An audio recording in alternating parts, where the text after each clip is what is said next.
honored next month by Act Today, and that's for their work to help children with autism. We're going to talk about that award and how you feel about a recent video that's been posted out there, which was extremely disturbing. Disturbing beyond. Yeah. But let's get to the claws route when we went to break about this. This, I understand, was one of the most heated topics between you two, and that's about your son playing football. Yeah. So break it down for us. Well, in a nutshell, you see, the guy has a father who played for 16 years. Yes. And he also, a lot of people don't know, Rodney was drafted by the MLB. He was a multi-sport athlete, and he was, you know, an exceptional individual at school. So he was a high-level guy. Way I wrote it, babe. Good yeah, job. right. And and so when you have a kid, and especially like all of our kids have natural athletic ability, but one in particular is like a baller, right? And so he wanted to play football, and I just, with what we know now and concussions and all the things, I felt like maybe it was not a good idea. So he starts playing baseball, and isn't he great at baseball? Like, he is so good, right? So good. And so this became an issue because he wanted to play football. So for 2 years, I pushed back. And so every time it was time to sign up, we had to have this conversation. What was the conversation? The conversation was I didn't want him to play. Rodney said it's up to him. He did want to play. And it was just very heated. And you're being real quiet. That's almost like, I am. What are you, Switzerland over there? You're just not going to pick a side? You're just going to step out. Very, very quiet. Whatever mommy says. You know, and I did. I really wanted it to be up to him if he really wanted to play. But also I understood that the situation with football nowadays, with injuries, we know more, all those type of things. I just looked at it as what it did for me, and how it taught me about a lot of lessons in life, and playing and being a part of a team and discipline and all those type of things that helped me later on. That's the way I was coming at it. But certainly, I think that you have to have, if you're going to allow your son or daughter to play football, you have to really investigate the league in which they're playing and understand the coaches. You should have seen me looking over this equipment. I mean, I was kicking that equipment. I put it on myself and ran into a wall just to see how I felt. No, I mean, I'm joking, but I really looked at all the equipment and I talked to the coaches and I gave them the inquisition, you know. But it's just really important. And is it something he will play later on? Maybe, maybe not. But I think for each family, it's a big decision. So is he as good as Dad? Yeah. Is he better than Dad? How good is he? At 12? No, not even close. Not yet. Not yet. Well, this is high school. But he's a great baseball player. Did I mention that? Yeah, you mentioned that. Let me ask you this. This is high school. How would you feel, Rodney, if you wanted to play professional football? If it came to that, if he had an opportunity to play professional football and he continued to play, I would support that 100%. Holly? I'd be in the stands like the. They'd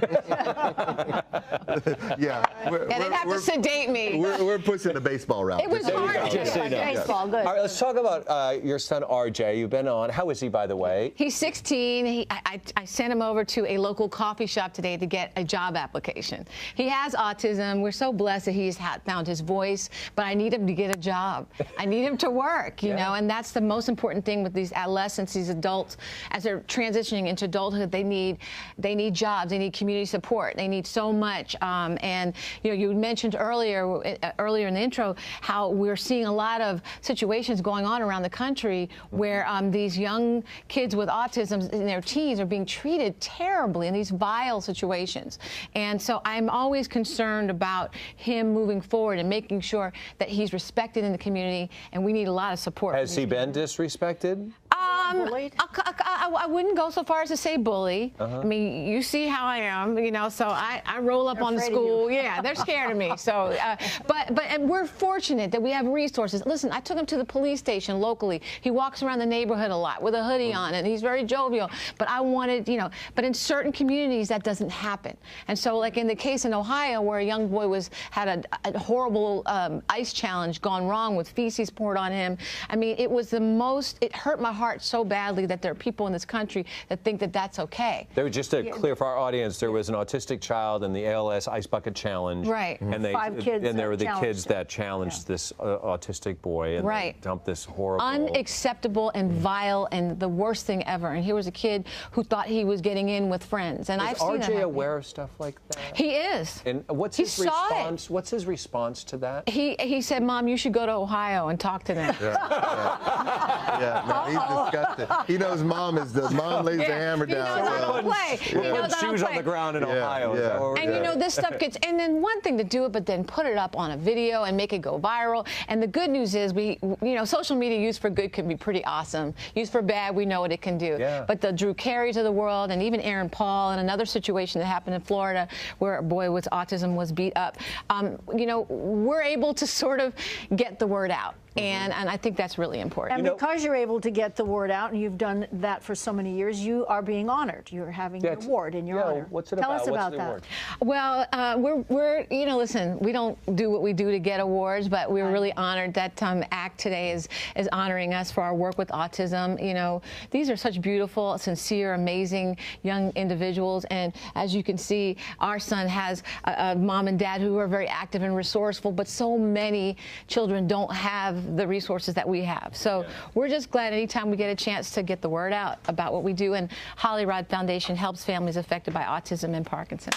Well, we got the word out. They just celebrated the big 5-0. I'm telling you, I just went by that. 25. I just went by that in June, and it's as fast as I could. I just kept going. Will I survive? Thank you guys for being here. Thank you so very much. Thank you. By the way, you can learn more how you can help out, help Holly celebrate and her special day. Go to hollyrod.org, and we'll have more information on our Home and Family Facebook page.